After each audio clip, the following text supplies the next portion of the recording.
चलिए विज्ञान में हम एक कदम और आगे बढ़ते हैं। साइंस में क्लास 10th में साइंस की एनसीईआरटी बुक चैप्टर 10 लाइट यानी कि रिफ्लेक्शन और रिफ्रैक्शन के सिद्धांत हम कर रहे हैं।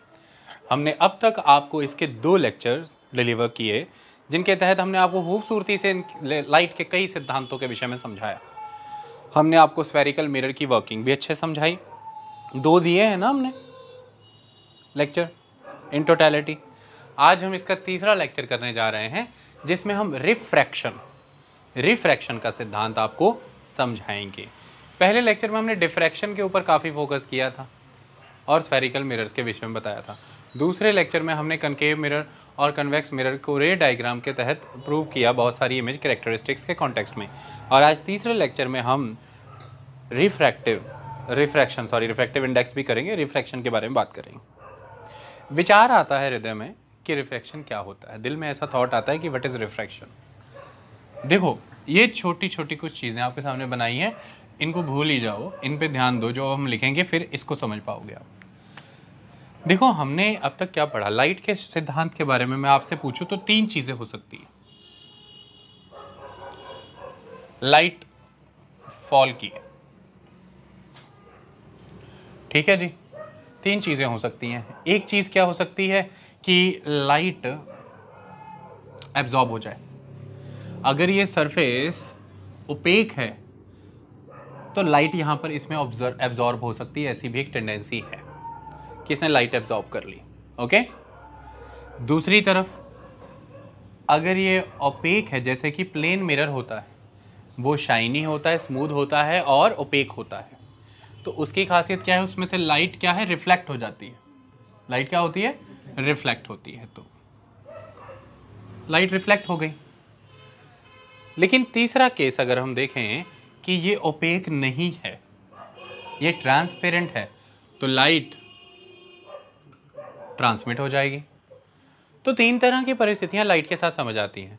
लाइट रिफ्लेक्ट हो जाएगी, लाइट एब्जॉर्ब हो जाएगी, लाइट ट्रांसमिट हो जाएगी। डिफ्रैक्शन तो पढ़ा दिया, वो अलग बात है, सिंपल सिद्धांत समझ लो। ट्रांसमिट मेरे बच्चों, तीनों सिद्धांत समझ लेता हूँ मैं, आपको सारा समझा देता हूँ। आप गाड़ी में बैठे हैं, आपकी गाड़ी i20 नया model, top model, good boy, अच्छे इंसान हो आप, तो उसमें आपका जो डैशबोर्ड है उसके बारे में आप एक खास बात सबको बताते हो। क्या बताते हो, मुझे फिर से बताओ। All black dashboard. क्या बताते हो? कभी गलती से ये भी बताया कि मर्सिडीज स्टाइल है? Mercedes style all black, feeling है ये तो ऐसे में ऑल ब्लैक का मतलब उस पर लाइट पड़ती है तो ब्लैक कलर है, लाइट एब्जॉर्ब कर लेता है। आपको वो ब्लैक पता क्यों नज़र आता है, वो लाइट एब्जॉर्ब कर लेता है। घने अंधेरे में उस डैशबोर्ड के ऊपर कोई ब्लू ग्रीन कोई बटन लाइट्स नहीं जल रही, बाहर भी आपने लाइट नहीं जलाई, घना अंधेरा है, आपको काला ही नज़र आएगा, क्योंकि उसके आसपास कोई और चमकती हुई चीज़ नहीं है। काले रंग को हम उसके आसपास के दूसरे रंगों से पहचान लेते हैं, इसके आसपास कुछ है, इसलिए तो उसमें हल्की सी रेड लाइन, हल्की सी ऑरेंज लाइन देने में मज़ा बड़ा आता है। Okay, that is the black colour. अब आपने अपने उसी गाड़ी में डैशबोर्ड से थोड़ा ऊपर देखा तो क्या लगा हुआ है, IRVM। आपने जैसे ही उस शीशे में देखा तो आपको पीछे की चीज़ें नज़र आनी शुरू हो गई, है कि नहीं? और दूसरी चीज़, आपको अपनी शक्ल भी नज़र आई, आपको पीछे की चीज़ें भी नज़र आई। जैसा आप एंगल बना लेंगे, तो आप जब गाड़ी चला रहे थे आपने एंगल ऐसा बनाया कि आप से रे इस तरह से जाए और वो पीछे, और पीछे से आए तो आपकी तरफ। आप पीछे वालों को दिख रहे हैं, पीछे वाले आपको दिख रहे हैं, फिर आपने उसको अपनी तरफ मोड़ लिया, आपको थोड़ा सेटिंग करनी है, आप जहाँ जाना था, अब आपसे रे जा रही है, आप ही की ओर आ रही है, या आप पे आकर के उतर जा रही है, आप अपने आप को देख पा रहे हैं। लाइट रिफ्लेक्ट हुई और अब आपने ध्यानपूर्वक गाड़ी चलाई, तो उसके लिए आपको सड़क देखनी है, तो आपने अपनी विंडशील्ड को देखा, सामने वाले शीशे को, उसमें जब लाइट गई तो सीधी आगे ट्रांसमिट कर गई, क्योंकि वह ट्रांसपेरेंट है। तो सेम गाड़ी में आप और आपके डैशबोर्ड से लेकर के वो विंडशील्ड तक का जो ग्लास है, वो तीनों सिद्धांत आपको बता रहे हैं। लाइट एब्जॉर्ब होती है, लाइट रिफ्लेक्ट होती है, लाइट ट्रांसमिट हो जाती है। ओके, क्लियर हुई कहानी? तो लाइट इस तरह से काम करती है। लाइट की बड़ी अटखेलियाँ हैं बेटा। अब हमें लाइट के एब्जॉर्प्शन वाले सिद्धांत को अभी नहीं समझना, हमें लाइट के ट्रांसमिशन और रिफ्लेक्शन वाले सिद्धांत पे बात करनी है। अब हम थोड़ी देर के लिए इसको मिटा देते हैं। हमने यहाँ पर क्या देखा? हमने अब तक ये पढ़ा कि लाइट स्ट्रेट पाथ में ट्रेवल करती है। फिर मैंने आपको डिफ्रैक्शन के सिद्धांत से ये भी प्रूव किया कि लाइट वेव फॉर्मेट में आगे बढ़ती है। लाइट केवल स्ट्रेट पाथ में नहीं, लाइट वेव फॉर्म में आगे बढ़ती है। ओके, फिर हमने देखा कि कई नए सिद्धांत आए हैं, वो और भी चीज़ें आपको बताते हैं कि जैसे कि कोई बीम की फॉर्म में चीज़ें आगे की ओर आ रही हैं, मूवमेंट इस फॉर्म में हो रही है। ओके, स्ट्रेट पाथ में आगे बढ़ने का मतलब कि लाइट इस तरह से इंसिडेंट हुई और लाइट सीधी आगे चली गई। लाइट इंसिडेंट हुई, ये क्या है? ग्लास, ट्रांसपेरेंट ग्लास, और लाइट सीधी की सीधी आगे चली गई। क्लियर? कोई समस्या का कारण नहीं। लेकिन अब चीज़ें बदल भी जाएंगी, कुछ चीज़ों में परिवर्तन आएगा। वो कैसे, उसको समझना जरूरी है। देखिए, सपोज कीजिए कि यहाँ पर हम इसको इंसिडेंट रे करें कंसिडर, और ये वो सरफेस है जिस पर ये रे इंसिडेंट हुई है, तो ये पॉइंट ऑफ इंसिडेंस है।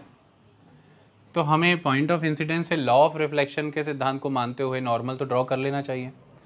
वो नॉर्मल सरफेस पे ड्रॉ होगा जिस पे रे इंसिडेंट हुई है, और पॉइंट ऑफ इंसिडेंस के ऊपर ड्रॉ होगा।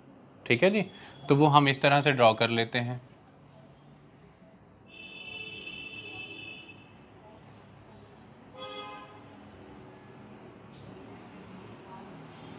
ये हमारा नॉर्मल ड्रॉ हो गया, करेक्ट। अब अगर हम पहले वाले कंसेप्ट के मुताबिक देखें तो हमारी लाइट को तो इसी तरह से सीधे पास हो जाना चाहिए था।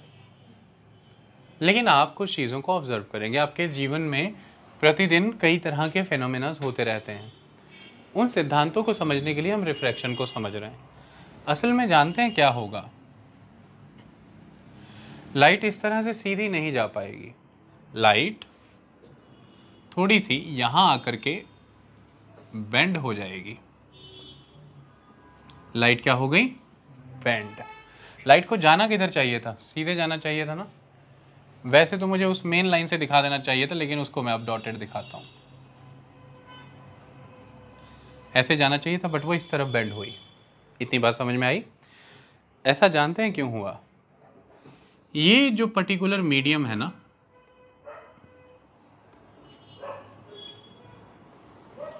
That medium is a denser medium. ये एयर नहीं है, कुछ और है। कुछ और में आप पानी ले लीजिए, आप लाइट तो अंदर जानी चाहिए ना भाई, चाहे वो थोड़ी सी दूसरी ओर मुड़ रही पर जा तो रही है ना, एब्जॉर्ब तो नहीं हो गई ना। तो या तो आप इसे पानी मान लीजिए या आप इसको ग्लास मान लीजिए। डन? तो ये मीडियम इस मीडियम के कंपैरेटिवली डिफरेंट है। तो अब हमें ये समझ में आया कि ये जो लाइन थी, ये कोई सिंपल लाइन नहीं थी, ये बाउंड्री थी। It is a boundary. और हमने इसको बाउंड्री क्यों पुकारा? क्योंकि ये दो डिफरेंट मीडियम के बीच का क्षेत्र है जहाँ पर मीडियम चेंज होता है। That's why it is a boundary. ये एयर है, और जहाँ पर लाइट एयर में ट्रेवल कर रही है, इस मीडियम को लाइट लीव कर जाएगी। किस बाउंड्री पे? इस पर्टिकुलर बाउंड्री पे। और लाइट एक नए मीडियम में एंटर कर जाएगी। ओके, तो लाइट ने अपनी जर्नी के दौरान ट्रेवल करते हुए एक medium, that is the medium of air, it is a air field medium, उसको किस पॉइंट पे आकर के लीव कर दिया? इस बाउंड्री पे। और यहाँ से वो एंटर कर गई एक नए मीडियम में, that is the glass. Clear है कहानी? तो दो डिफरेंट मीडियम्स के बीच की ये जो लाइन है जो उन दो मीडियम्स को सेपरेट करती है, that is a boundary. Done हुई कहानी? एक वर्ड बाउंड्री हमने सीख लिया डेफिनेशन का। दो चीज़ें मैं बार बार जिक्र कर रहा हूँ, ये मीडियम ऑफ एयर है और ये ग्लास है, यानी कि ये सिंपल एटमॉस्फेयर है, ये ग्लास है। तो यहाँ पर हमने ये माना कि ये एयर कॉलम एक अलग मीडियम और ये ग्लास कॉलम एक दूसरा मीडियम इसलिए काउंट हो रहे हैं क्योंकि दोनों की डेंसिटी में वेरिएशन है। किस में वेरिएशन है? Density variation. और अब हम यहाँ पर ये वर्ड यूज़ कर सकते हैं कि लाइट जब ट्रेवल करती है तो उसके ट्रेवल के पाथ के दौरान जब डेंसिटी में वेरिएशन आ जाता है मीडियम की, जिस भी किसी मीडियम में लाइट ट्रेवल कर रही है और जब डेंसिटी में वेरिएशन आ जाता है तो वो पर्टिकुलर पॉइंट बाउंड्री हो जाता है। तो इस पर्टिकुलर पॉइंट पे डेंसिटी वेरिएशन आ जा रहा है। जब लाइट एयर कॉलम में ट्रेवल कर रही थी वो किसी डिफरेंट डेंसिटी मीडियम में ट्रेवल कर रही थी, मीडियम की डेंसिटी अलग थी। और जब लाइट ग्लास में ट्रेवल कर रही है वो किसी डिफरेंट मीडियम में ट्रेवल कर रही है और इसकी डेंसिटी अलग है। दोनों मीडियम्स का महत्व दोनों की डेंसिटी से है। एक्चुअली में लाइट के ऊपर इम्पैक्ट डेंसिटी ने किया। इसकी डेंसिटी लेस थी एयर कॉलम की, किसके कंपैरेटिवली, इस मीडियम के कंपैरेटिवली। इसकी डेंसिटी हाई थी, तो लेस डेंसिटी हाई डेंसिटी। आई बात समझ में? लेस और मोर होना चाहिए वैसे। ओके, इतनी कहानी समझ में आई। तो अब हमें ये समझ में आया कि लाइट जब ट्रेवल करती है उसके दौरान वो जब density mediums, different density medium से गुजरती है तो एक डेंसिटी मीडियम से दूसरे डेंसिटी मीडियम में एंटर होते हुए जो बाउंड्री लाइन क्रिएट हुई, उस बाउंड्री लाइन में वो जिस पॉइंट पर इंसिडेंट करती है, वो बाउंड्री लाइन में वो जिस पॉइंट पर इंसिडेंट करती है उस पॉइंट पर अगर हम नॉर्मल ड्रॉ कर दें तो वो लाइट अगर किसी कम डेंसिटी वाले, जिसके लिए हम वर्ड यूज़ करेंगे रेयरर मीडियम, रेयर जो चीज़ें रेयर मिलती हैं, रेयरर मीडियम, और जिसकी डेंसिटी ज़्यादा उसके लिए क्या यूज़ करेंगे, वर्ड डेंसर मीडियम। तो लाइट जब रेयरर मीडियम से डेंसर मीडियम में एंटर करती है तो वो जो बाउंड्री क्रिएट हुई दोनों मीडियम की वेरिएशन पॉइंट के ऊपर, उस बाउंड्री पर लाइट ने जिस पॉइंट पर इंसिडेंट किया उस पॉइंट ऑफ इंसिडेंस के ऊपर अगर हम नॉर्मल ड्रॉ करें तो लाइट रेयरर मीडियम से डेंसर मीडियम में एंटर होते समय वो जो नॉर्मल है उस नॉर्मल के क्लोज आ जाएगी।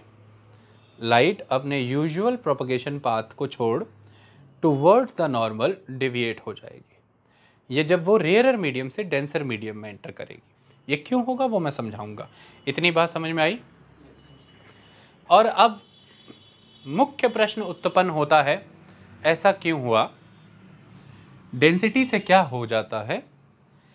डेंसिटी सीधे सीधे प्रभावित करेगी स्पीड ऑफ लाइट को। किसको प्रभावित करेगी? स्पीड ऑफ लाइट को। Density will directly impact the speed of light and light is actually propagating, it is travelling, तो speed will matter, speed will definitely matter. तो जैसे ही लाइट रेयरर मीडियम से डेंसर मीडियम में आती है, denser medium में रेयर मीडियम के कंपैरेटिवली कम स्पीड हो जाएगी लाइट की। स्पीड ऑफ लाइट क्या हो जाएगी? कम स्पीड हो जाएगी। ओके, और जैसे ही ये स्पीड कम होगी इसी के कारण ये टूवर्ड्स नॉर्मल जाएगी, ये टूवर्ड्स नॉर्मल। तो अब मैं आपके सामने कहूँ कि जैसे जैसे मैं मीडियम को और ज़्यादा डेंस करते चले जाऊँगा वैसे वैसे स्पीड ऑफ लाइट क्या होती जाएगी? कम। और वैसे वैसे जो लाइट है वो किसकी तरफ जाती रहेगी? Towards normal, towards normal. और जैसे ही लाइट डेंसर मीडियम से चलते हुए रेयरर मीडियम में एंटर करती है, जैसे कि सपोज कीजिए मैं एक लाइट यहाँ से लेकर के जाता तो इसका यूजुअल पाथ तो ये होना चाहिए था ना, ये डेंसर मीडियम से रेयरर मीडियम में गई और ये नॉर्मल है, लेकिन ये जब यहाँ पहुँचेगी इसका पाथ कुछ इस तरह का हो जाएगा, ये नॉर्मल से अवे शिफ्ट हो जाएगी।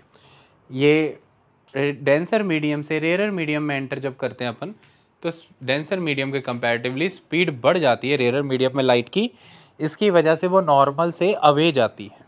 ओके, अब हमें दो सिद्धांत, स्पीड वाला कंसेप्ट अभी समझेंगे हम, इसको बिल्कुल भी वैसा ना समझिएगा वो स्पीड जो हमने वैक्यूम में देखी थी ना, 3 × 10⁸ मीटर पर सेकेंड, वो स्पीड ऑफ लाइट वैक्यूम में है। अमूमन हम ऐसा मानते हैं कि इसके लगभग ही स्पीड की लाइट एयर में भी रहती है, तो एयर में भी हम स्पीड ऑफ लाइट 3 × 10⁸ मीटर पर सेकेंड ही ले लेते हैं। वो एक कंसेप्ट है, उसी के तहत हम चीज़ों को समझेंगे। ओके, इतनी कहानी समझ में आई। अब हम कुछ कंक्लूजन्स तक पहुँचे कि दो तरह के मीडियम होते हैं, रेयरर और डेंसर। रेयरर की डेंसिटी क्या होती है, ज़्यादा या कम? कम। डेंसर की ऑब्वियसली डेंसिटी ज़्यादा। लाइट अगे पाथ में अगर दो अलग मीडियम आ जाए तो लाइट की प्रोपगेशन में डेविएशन आती है। डन। वही डेविएशन को हम यहाँ पर क्या पढ़ रहे हैं, एक फॉर्म में रिफ्रैक्शन। डेविएशन किस पॉइंट पर आती है? जो पॉइंट ऑफ इंसिडेंस पे हमने नॉर्मल ड्रॉ किया, रेयरर मीडियम से जब लाइट डेंसर मीडियम में जाती है तो वो टुवर्ड्स नॉर्मल जाती है। डेंसर मीडियम से जब लाइट रेयरर मीडियम में जाती है तो वो अवे नॉर्मल जाती है। रेयरर मीडियम से जब डेंसर मीडियम में गई, जाना ये था लेकिन गई ये, तो towards the normal, towards the normal. और डेंसर मीडियम से जब रेयरर मीडियम में एंटर हुई, जाना ये चाहिए था लेकिन गई इस तरफ, away the normal. Okay, so away the normal, towards the normal. इतना कंसेप्ट क्लियर हुआ?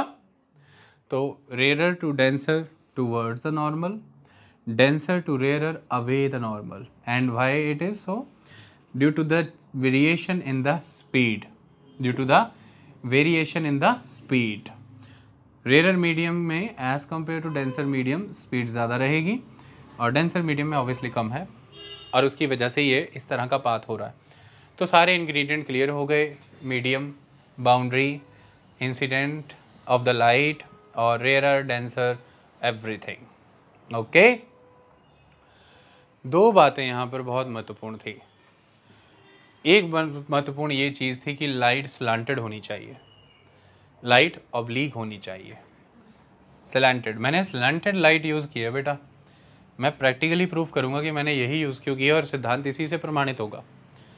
ये कहानी उस लाइट पे इम्पेक्ट नहीं करती, ये सिद्धांत उस लाइट पे रिफ्रैक्शन का सिद्धांत काम नहीं करेगा उस लेवल पे जब लाइट परपेंडिकुलर फॉल करेगी। आई बात समझ में? वो वहाँ पर चीज़ें चेंज हो जाती हैं। उसका कारण ये है कि गाड़ी के दोनों चक्के एक साथ ही जो सड़क है उससे मैट पे चढ़ जाएंगे, दोनों चक्के एक साथ चढ़ जाएंगे, पूरी ओवरऑल गाड़ी स्लो हो जाएगी, फिर क्या फ़र्क है। लेकिन ऐसा नहीं है कि गाड़ी का एक पहिया राइट पहिए से लेफ़्ट पहिया तेज़ था या लेफ़्ट से राइट पहिया तेज़ था, ऐसा नहीं होगा। दोनों ही चक्के एक साथ नए मीडियम पे चढ़ जाएंगे, गाड़ी ओवरऑल ही स्लो हो जाएगी, एक ही बार में सारी गाड़ी इकट्ठी स्लो होगी। तो इससे फिर क्या ही फ़र्क पड़ेगा, हमको कोई अंतर नहीं पड़ता। आई बात समझ में? तो जैसे ही हम रे ऑफ लाइट को परपेंडिकुलर इंसिडेंट कराते हैं अगर रेयरर मीडियम से डेंसर मीडियम में, तो फिर किसी तरह का कोई डेविएशन ऑफ द लाइट रे नहीं होता, किसी तरह कोई डेविएशन ऑफ द लाइट रे नहीं होता। स्पीड में अंतर नहीं पड़ता होगा, डेफिनेटली स्पीड में अंतर पड़ता है, बट स्पीड में पड़े उस अंतर के द्वारा दिशा में परिवर्तन नहीं आता। दिशा में परिवर्तन आने के लिए स्पीड में परिवर्तन किसी खास तरह से आना चाहिए, वो मैं अभी लेकर के आके दिखाऊंगा। लेकिन स्पीड में डिफरेंस 100% आता है, क्योंकि रेयर मीडियम से डेंसर मीडियम में आए तो ये सिद्धांत तो बिल्कुल सही है, स्पीड ऑफ लाइट वाली बात यहाँ पे बिल्कुल करेक्ट है, लेकिन दिशा नहीं बदलेगी, लाइट बेंड नहीं करेगी, ये भी सिद्धांत बिल्कुल सही है। ये हमें समझ आ गया। तो हमें रे ऑफ लाइट इंसिडेंट वाली जो चाहिए, स्लैंटेड चाहिए ना भाई, ऑब्लिक चाहिए ना, तो ना परपेंडिकुलर हो सकती है ना पैरेलल हो सकती है। पैरेलल का तो क्या ही, पर पैरेलल भी परपेंडिकुलर ही हो जाएगी एक पॉइंट पे, डन कहानी। तो ये वर्ड भी, speed, oblique, rarer, denser, bending of light, normal. अब हमने लॉ ऑफ रिफ्लेक्शन पढ़े थे ना, लॉ ऑफ रिफ्लेक्शन के तहत हमने क्या पढ़ा था, क्या समझा था? पहला रिफ्लेक्शन का सिद्धांत क्या था? अमरीत ने तो उस दिन बताया था, अब आप लोग बता दें सीधा सीधा। पहला रिफ्लेक्शन का सिद्धांत, एंगल ऑफ इंसिडेंस और एंगल ऑफ रिफ्लेक्शन बराबर होते हैं नॉर्मल से, पहली बात। और दूसरी चीज़ हमने क्या पढ़ी थी कि भाई angle of incidence, incident ray, reflecting रे और नॉर्मल एक ही प्लेन में होती हैं।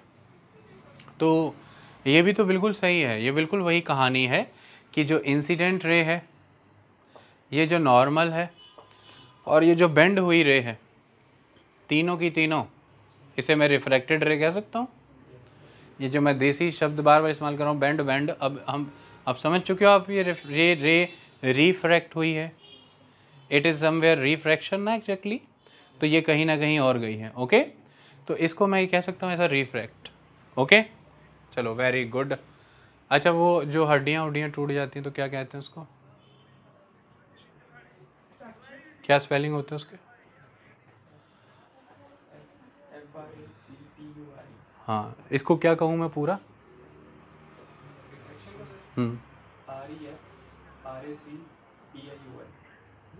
हैं? हाँ, वो रिफ्रैक्शन है ना। तो फ्रैक्शन, दैट कंसेप्ट, दैट फ्रैक्च, जैसे हड्डियों में तड़क तरेड़ा आ जाती है, बस वैसे ही बेंड हो गई। आई बात समझ में? वो मेडिकल वाला वर्ड यहाँ फिट हो गया ना, that is the concept. Done. उसी को सीधे करने के लिए फिर दांतों में, हड्डियों में, हर जगह पे क्या लगाते हैं अपन? प्लास्टर। प्लास्टर लगा लेते, दोनों एक लाइन में आ जाते हैं। डन कहानी। चलिए, तो वही फ्रैक्चर समझ लेना यहाँ पे, फ्रैक्शन, रिफ्रैक्शन।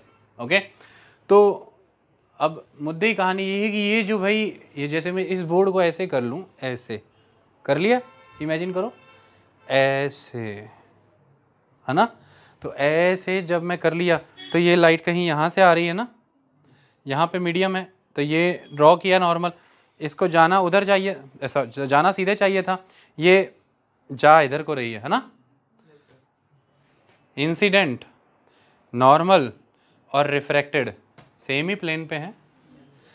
इंसिडेंट और नॉर्मल के बजाय इंसिडेंट ये हुई, ये इशारे भी कहीं नहीं कर सकते यार, ये ऐसे गिर के कौन सा ऊपर चली गई, सीधा ऊपर गई, ये ऐसे गिर के नीचे चली गई, ये ऐसे गिर के उधर ही है, सेम प्लेन पे, एक ही शीट पे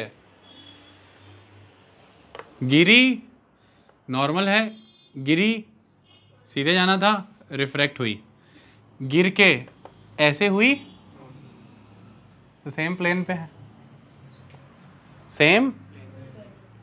बस ये एक सिद्धांत था और कोई कहानी नहीं।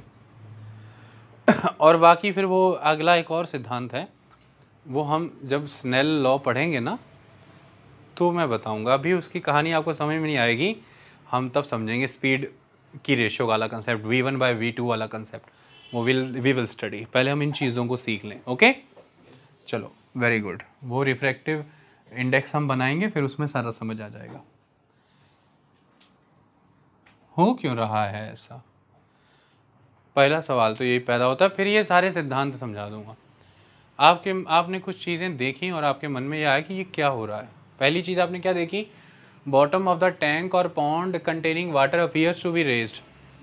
अक्सर देखते हैं ना, मोटरों पे नहाए होंगे आप, बम्बी बच्चे, पानी जब पड़ जाता है आपको कितना शैलो नज़र आता है, स्विमिंग पूल कितना शैलो नज़र आता है, बाहर से कहते यही तो है, लेकिन जब अंदर छलांग लगती है ना भाई, जिंदगी के सारे भरम दूर हो जाते हैं, पता लग जाता अंदर क्या था।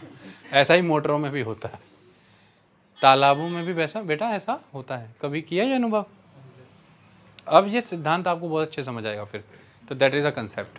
ऊपर उठे नजर आते हैं, तो आपके मन में कभी ऐसे सवाल नहीं आने चाहिए कि ये कौन सा सिद्धांत काम कर रहा है, जितना गहरा असल में है उससे ऊपर ऊपर नज़र आ रहा है, बस ये वहीं से कहानियाँ आती हैं। अच्छा, दूसरी तरफ अगर आपने, जैसे पुराने सरकारी दफ्तरों में, आज भी बड़े सारे सरकारी दफ्तरों में लोग कार्ड वार्ड दे जाते हैं, तो लोगों ने अपना टेबल पे एक ग्लास की स्लैब रखी होती है, सारे कार्ड उसके अंदर घुसाते रहते हैं, सारी इंपॉर्टेंट चीज़ें, पर्चियाँ, नोट्स भी।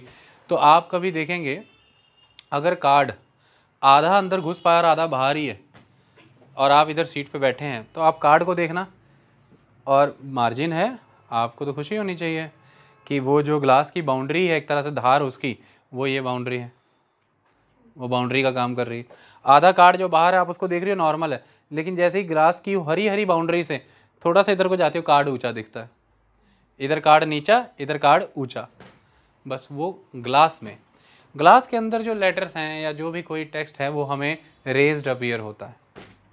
ऐसे ही अगर आपके पन्ने पर कुछ लिखा हुआ है, अखबार के पन्ने पर, और किसी तरह से पानी की एक गोल सी बूंद उस पर गिर जाए, या आपके अश्रु गिर गए, आंसू, तो इंक तो फैलेगी, वो थोड़ा टाइम लगेगा, उसमें तो कोई बात नहीं, लेकिन शुरुआती।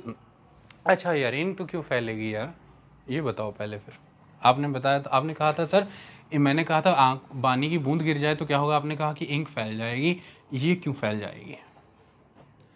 आई want to ask this, why the ink will spread. समझाओ, बड़ा सरल इसका उत्तर है यार। हाँ, कैसे काम करेगा यहाँ पे कैपिलरी एक्शन? Very good.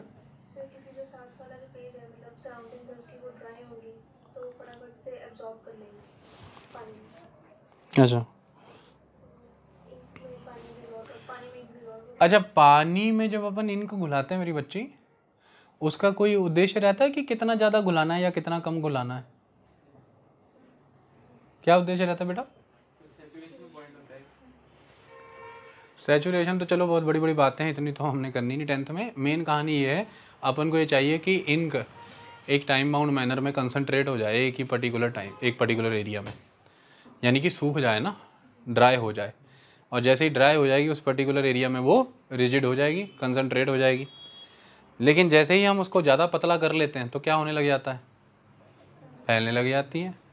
लेकिन जब एक लिमिटेड अमाउंट में हम पानी डालते हैं तो वो उतनी का थिक विस्कस होकर के बाहर आती रहती है और अपन लिखते रहते हैं। ओके, अब इस हिसाब से इसको विचार करते रहना। अगर हम उसमें पानी डालेंगे तो हमने उसको वापस से फिर से क्या कर दिया? रेजुविनेट, और ज़्यादा घुला दिया हमने, डाइल्यूट कर दिया ना उसको, और वो अब और भागेगी और फैलेगी। ओके, चलिए इस और आते हैं। पेंसिल के केस में क्या होता है? पेंसिल अगर आपने पानी सिंपल ग्लास में रखी है या पानी गिलास में रखी है तो पेंसिल आपको क्या इमेजिन होगी? बिल्कुल ऐसी इमेजिन होगी, अंदर जाके टेढ़ी। यानी कि जो ग्लास का वो जो पानी वाला रीजन रहता है, पानी का मार्जिन, आज घर जाके पेन या पेंसिल डुबा के देख लेना, ठीक है? नुकसान ना करना लेकिन डुबा लेना। जहाँ पर पानी का टॉप है वहाँ से पेंसिल टेढ़ी नज़र आएगी। जैसे दो पेंसिलें हैं, एक ऊपर से कोई आ रही है और एक नीचे कोई अलग से आधी आधी, ये वाला केस। अच्छा, नींबू देखा होगा, नींबू बड़ा हो जाता है। जैसे कि आपने वो देखा ही होगा अपने जीवन में, जो बड़े बड़े मॉकटेल के ग्लासेस रहते हैं उनमें ऐसा अधकटा नींबू जो है, अधकटे नींबू फंसाए रहते हैं। जो मॉकटेल में डूबा डूबा नींबू है, मॉकटेल ट्रांसपेरेंट होनी चाहिए भाई, सोडा साडा, उसमें डूबा हुआ नींबू जो ऊपर वाला वो तो नॉर्मल है, अंदर वाला बड़ा बहुत बड़ा सा दिखता है। ग्लास के बाहर से देखो, कहते क्या भाई बड़ा भयंकर अंदर वाला नींबू, कितना बड़ा दिखता है, ऐसे बड़ा क्यों हो जाता है? नींबू वैसे भी उठाल के डाल देना, बड़ा ही दिखेगा। ऊपर से पतीले में देख लेना, जब नींबू नूंबू सारी टमाटर टमाटर सब डाल लेना, नींबू के पीछे क्यों पड़े हो? किताब में नींबू लिखा है तो नींबू के दीवाने हो गए। अंदर कुछ भी डालो, गोल गोल चीज़ें बड़ी नज़र आ रही है। ओके, ये सब जब देखा वैज्ञानिकों ने तो उनके दिल में प्रश्न उत्पन्न हुए कि ये कौन से सिद्धांत है भाई लाइट के? तो उन्होंने नाम दिया कि ये तो रिफ्रैक्शन की कहानी है, कोई तो अंतर बढ़ रहा है। फिर उन्होंने पता क्या किया? उन्होंने वो जो टेबल के ऊपर ग्लास स्लैब रखी थी ना, उन्होंने उसको प्लास्टिक से रिप्लेस किया। उन्होंने ऊपर प्लास्टिक रख दी। उन्होंने देखा अब भी देखें उतना उठते हैं लेटर, तो उन्होंने देखा अब उतने नहीं उठे, कम उठे। फिर उन्होंने कहा यार अलग अलग कहानी होती है। फिर उन्होंने क्या किया कि पानी में जो पेंसिल डाली थी, वो पानी में जो पेंसिल डाली है उसकी जगह उन्होंने केरोसिन डाल दिया, पेट्रोल डाल दिया, फिर भी रिजल्ट अलग आए। अच्छा, रिजल्ट अलग क्यों आए होंगे बेटा? किसकी डेंसिटी ज़्यादा है, पानी की या फ्यूल की या पेट्रोल की? पेट्रोल की डेंसिटी ज़्यादा है। अच्छा, अच्छा चलो एक बात पढ़ते हैं, ये भी बड़ा ज़बरदस्त सिद्धांत है। जब आदमी को आग लग जाती है तेल से, जब कोई आदमी तेल डाल के आग लगा लेता है, हम पानी से उसकी आग बुझा सकते हैं क्या? उसके दिल की आग तो कभी नहीं बुझेगी, लेकिन शरीर पे जो आग लगी है वो पानी से बुझा सकते हैं क्या? जल्दी जवाब दो, खुल के दिया करो, डरो मत, लोकतंत्र है। नहीं बुझा सकते। पानी से आग बुझा सकते हो अगर मिट्टी या तेल पूरा डाल डूल के आग लगा लिए? हाँ, क्यों? पानी जो है वो भारी है। जैसे ही पानी डालोगे उसके ऊपर, पानी तेल की लेयर के नीचे चला जाएगा, तेल की लेयर उभर के फिर ऊपर आ जाएगी और वो जलता ही रहेगा। इसलिए इसका बेहतर उपाय जानते हो? पता हरप्रीत, जब जाते हो ना वो गाड़ी लेके अपनी पेट्रोल पंपों पे, वहाँ पे लाल लाल बाल्टियाँ टंगी हुई देखी? क्या डाला होता उनमें? चलो रेता तो अपने मन से हमने मना ली, मिट्टी। रेता वो तो फॉर्मेलिटी करते हैं, क्योंकि इंस्पेक्टर आते हैं ना, जांच करते हैं, तो इसमें चूट मूट बगल से ही भर के रेता थोड़ी थोड़ी इतनी इतनी बाल्टी में डाल देते हैं। इतने बड़े पेट्रोल पंप की आग वो रेता बुझा लेगी उतनी सी? वो एक सिंबल है, चलो, लेकिन ज़रूरत है। अब वाले पेट्रोल पंपों में तो ये ड्रामा भी खत्म कर